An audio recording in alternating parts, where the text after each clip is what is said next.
So now here goes the flip side of it. And shout out to Reluctant Not Be here on YouTube. Because these are two separate videos about the same thing. Coogler got exactly what he deserved. That's his karma. See? What he did and what he helped white supremacy do with that Black Panther movie was make the real sons of Jacob the enemy and the little sellout the hero. Not only did he emasculate what the world calls black men, we ain't gonna curse ourselves with that. The Israelite man, the sons of Jacob. Everything about the Killmonger character was what we've been taught Christ is going to do when he come to make war with the world. Make no mistake, Wakanda is a white supremacist state. Well, how can I say that? Well, the Wakanda represented in the movie is absolutely a white supremacist state. Very simple. We know our ancestors had multiple wives. The movie got rid of that. The Dora Milaje wasn't no army that protected a superhero. How a bunch of non-superpowered bitches protecting a superhero? In the film, after Killmonger took the potion, if you see in the beginning of the film, and if you've seen any of the other Marvel films and Black Panther fights, he's fighting head to head with Captain America. But some reason Killmonger takes it and he's having a competitive fight with two of these Michael Jordan headed hoes. He should have wiped the floor with them, but this is what they do. And this is what he sold out to do to get that check. The Dora Milaje are his women to sleep with. He does not need their protection. But what they did in that film, what Ryan Coogler did in that film, is that he elevated those women to not only be stronger than the Black Panther, to elevate them over the Black Panther, but to make the men look like they're incompetent, that they are foolish, that they are stupid.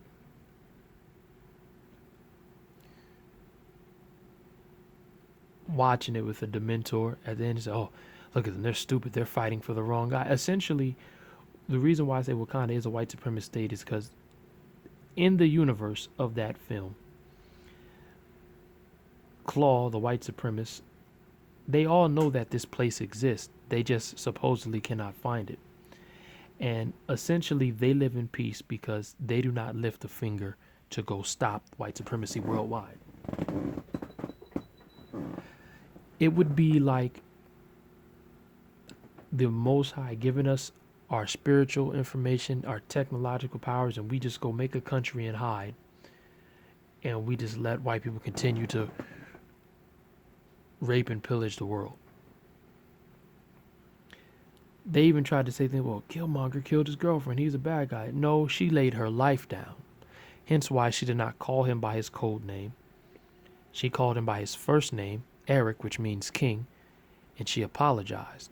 What you also clearly do not know, because most people do not read the comic books, black people didn't give a shit about Black Panther until it was made a film, is that there was an altar of resurrection in Wakanda. And she was willing to lay her life down because, see, the difference between Killmonger's woman in the film and these gaggle of hoes we dealing with in real life is that the cause was not more important than, her life rather, was not more important than the cause. And she had to get that man, she had to do her part to get that man on that throne. So if you got to shoot through this cracker, you shoot through this cracker. That's why he told her it's going to be okay. Because you know he could get her back. Right? It's funny how that was such a big point when... Okay, anyway. Because people don't get resurrected in this shit all the time. Anyway. The image of Michonne, who plays Michonne in The Walking Dead, pointing the spear at her husband while he takes a knee. All the men are kneeling in front of these women. Is very symbolic for what white supremacy wanted. Make no mistake, Black Panther put the real hero in front of you and called him evil. And then you had goofy niggas talking about it was symbolic of Malcolm versus Martin. No, it wasn't. Because before Malcolm and Martin were assassinated, they were thinking very much on the same page and they were going to come together. So it was not. Meanwhile, Bilbo Baggins, if you've seen The Hobbit, right? Bilbo Baggins, a CIA operative, is looked at as a hero. He's allowed to kill their own countrymen to stop Killmonger from getting these weapons out so they can start taking down China, London, America. You know what the Most High is actually doing right now, except the Most High is making them fight each other. So when he walked into that bank, she viewed him, whether she knew him or not, she viewed that nigga as Killmonger. In the museum. And she called security. And what'd he say? Ever since I walked in here, you had security eyeing me, but you ain't watching for what you putting in your body. You told the white man's black woman that niggas was a threat. You had the beard on behind the mask. Had your glasses on. Hey, Killmonger had glasses on.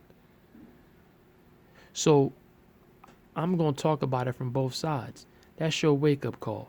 And as he left, she said, good job, officers. See how I can make the video from both sides? He helped do this. Black Panther in the Marvel universe, because I'm not familiar with him in the comic books. T'Challa as a character is the wimpiest example of a man I have ever seen. He don't know whether he should use his resources to help people that look like him around the world. He just wants to stay in secret. He's asking the bitches what he should do about it. And it's like, I'm like, yo, this dude's a chump.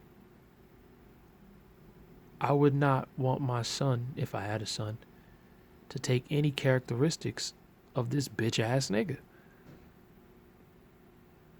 And I left the theater, first time I seen, like, yo, what is it about Killmonger that resonated with me? And I popped up out of bed like the Undertaker the next morning. And I said, damn, he's Yeshaya. Who got put in chains in the movie? Who died for the liberation of his people in the movie? That's who was made the bad guy.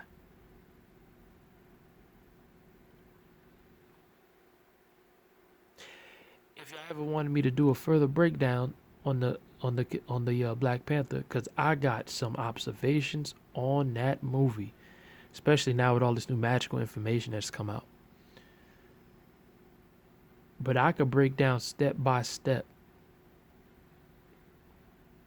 why, one, there's nothing evil about Killmonger's character, and why T'Challa is a chump. And he didn't even T'Challa didn't even avenge his father's death in the Captain America Civil War.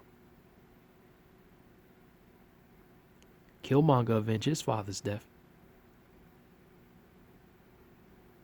Forrest Whitaker was like, I caused your father's death. Take me. Oh, he didn't weep about it. I don't know what to do. Maybe I should go talk to Nkoye. Nkoye, do you think I should kill him for betraying my father? Oh, and so because y'all don't know this, let me give y'all a little behind the scenes tidbit from the director himself. For y'all who've seen the Black Panther movie, and I'm in this video.